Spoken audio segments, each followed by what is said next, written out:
Happy spring. I hope you're enjoying it as much as I am. As you can tell, I've already shaved off my beard for the warmer months. I had been waiting to do that because it has been so warm lately. But the seasons have changed. And that's kind of something I want to talk about this month. I had planned on talking about something else, but if you follow me on social media, especially on YouTube, you know all this month I've been trying to promote and talk about Brain Injury Awareness Month, which is what March is. But for me, March has a lot more meaning and depth to it because it is the exact month that I sustained my brain injury almost 26 years ago. Actually, it's less than a week away from the exact day that I had my brain injury. March 31st, 1997. That year was Easter Sunday, and I was just actually going to Books A Million where I live to buy a birthday card for my mother because her birthday was the next day. And I was planning on getting off of work and then going to see her and getting her birthday card. That didn't happen. I have no idea what happened to the birthday card I did buy. And I share this with a lot of people because no one ever expects their life to change that much, that quick. I mean, I was just a average college kid, living it up, going to school, learning, hanging out with my friends, thinking I was indestructible. Didn't think anything could stop me until that one fateful night. And as a reminder of that night, I actually still have the hat I was wearing the night I had that accident. And here it is. If it looks kind of wore out and tethered, it's because when I got hit in the head on this side particularly, there was a lot of blood on it because that's where the truck hit my head and shattered my skull. And I used so much bleach trying to get the blood out. I don't know if you can see if I get closer. It ate a hole through the fabric. And of course, the bill of the hat got ate up also. But that was what I used to consider my lucky hat. And that was March 31st, 1997. Everything changed. Like I said, this month I've been on YouTube making 1 minute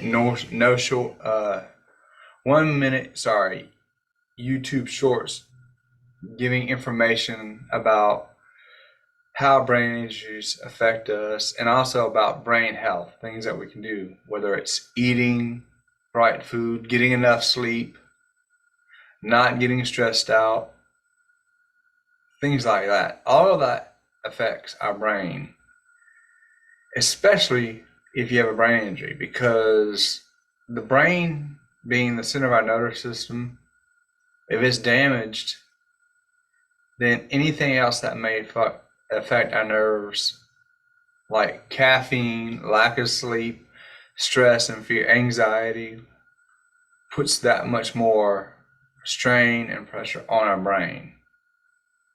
And for someone like me,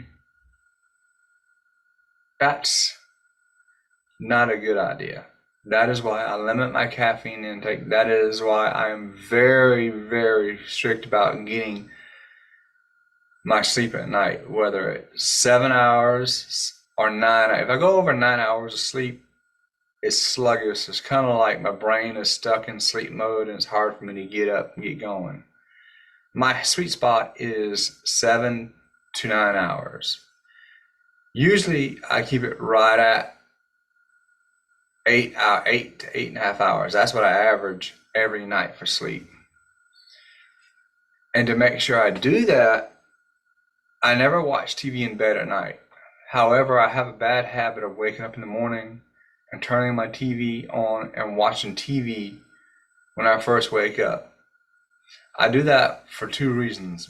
One, I'm a news junkie. I like to hear what's going on in the world. I like to hear what happened while I was knocked out at night. I like to stay informed about the weather because I'm a very active person and I like being outside a lot. So I want to know what the weather's going to be like outside. With it being spring now, I really want to see the weather when I get up. The other reason is because all of that visual activity on the TV going through our eyes stimulates the brain. It has a similar effect to kind of like caffeine. I'm stimulating my brain, but visually. If you like going to the movies and you like a lot of special effects, same idea applies. That's why a lot of specialists and doctors say do not look at your phones before you go to bed at night, which I still do, but I'm not in the bed on my phone at night. It's like I have a phone charging station. Actually, I have a docking station on the other side, on the left side of my bed for my watch and everything. So before I go to bed at night, all that comes off. It goes on my docking station to charge, and I don't charge it up on my nightstand by my bed. I always put my docking station on the floor because as your phone charges, it gives off radio waves. And there have been documented cases where people have gotten brain cancer and brain abnormalities from charging their phones by their heads. And with me missing part of my skull, I don't want all that going through my head. While I do have a smartphone, like you've probably been hearing going off while I've been talking, I never hold my phone up to my head. So if I am talking on the phone, I always put the speaker on because I don't want my phone by my head because of the dangers that can come from it. So, as you can see, living with a brain injury changes every aspect of your life. From your social activities to physical activities to casual everyday activities like eating, sleeping, things you enjoy, things I used to enjoy, I don't do anymore. Like I've shared before, before I had my accident, I used to be real big into playing video games. I was the guy at the arcade playing games that everybody wanted to gather around and watch play games. I mean, it was nothing for me to go to the mall, go to the arcade, get $20 worth of quarters, and just sit there, play arcade games till I was out of quarters. And then if I was with a buddy, I'd give him some more money. He'd go give me more change, and I'd go back playing. Now that was back before home entertainment systems really got popular. Like I think that back then PlayStation 1 had just come out. Which I did have a PlayStation, the original PlayStation, and me and all my friends we play games, to the fighting games. And if you know anything about gaming, you got to have, not only do you have good hand-eye coordination, you got to have quick reflexes with your hands and your fingers. And due to my brain injury, my reflexes aren't as quick, and my fine-tuned motor skills of my fingers are no longer there. So I can't do all the super moves and all the exciting things, and I couldn't win as much as I used to. So I lost my desire to play video games. I also used to play guitar a little bit. I'm not like an Eric Clapton or Jeff Beck like that. But back then I could strum the guitar a little bit. I laugh because my roommate at the time was really good at playing guitar. And it was not uncommon for us to go to a bar and see some of our friends playing guitar up on stage and singing, and then one of us to get a guitar, get up maybe strum along with our friends playing on the stage. But after my accident, I couldn't feel. I could fret with my right hand, but fretting with my right hand and strumming with my left hand at the same time, that's a complex activity I couldn't do.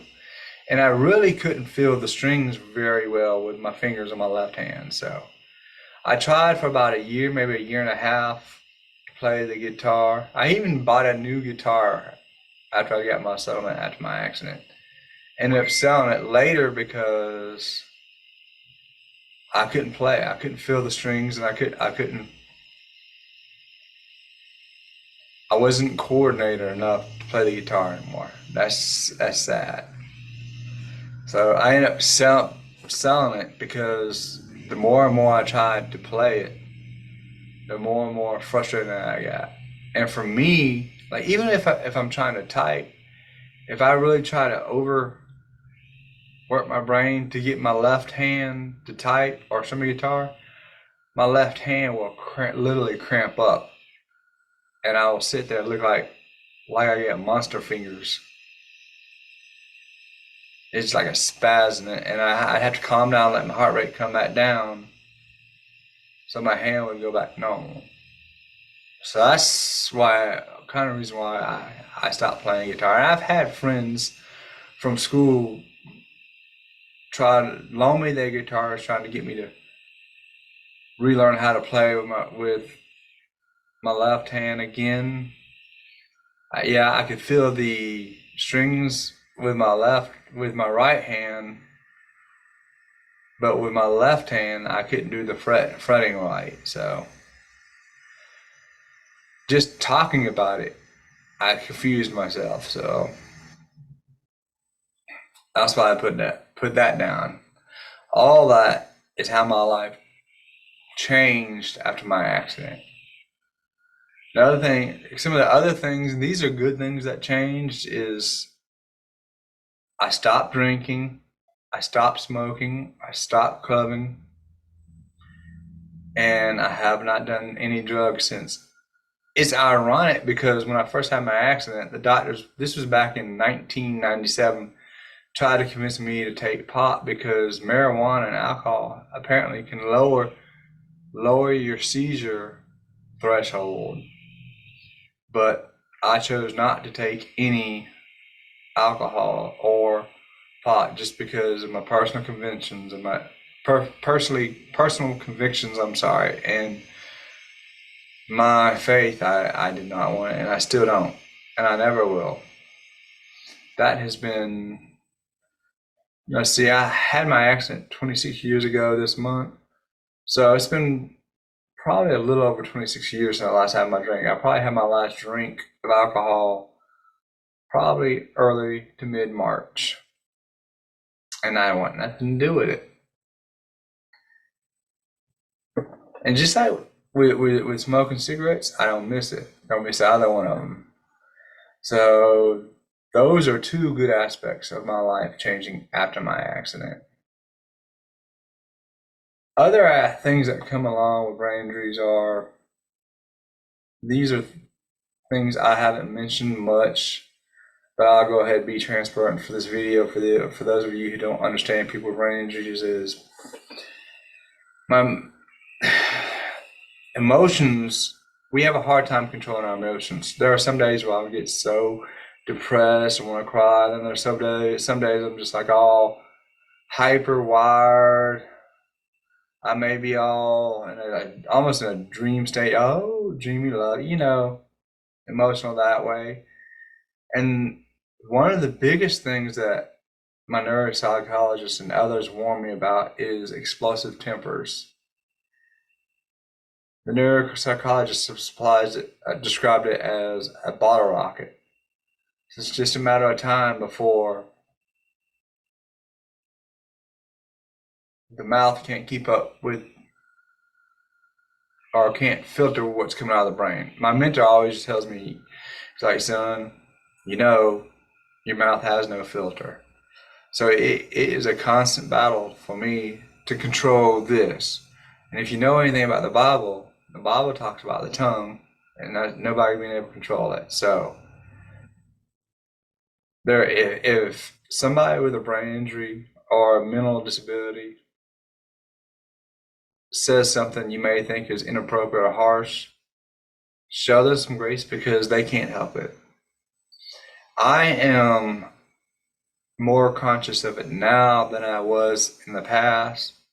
So I am constantly trying to keep this in check. Constantly. Especially when it comes to people who lie about me. Especially when it comes to people who lie to me. It's just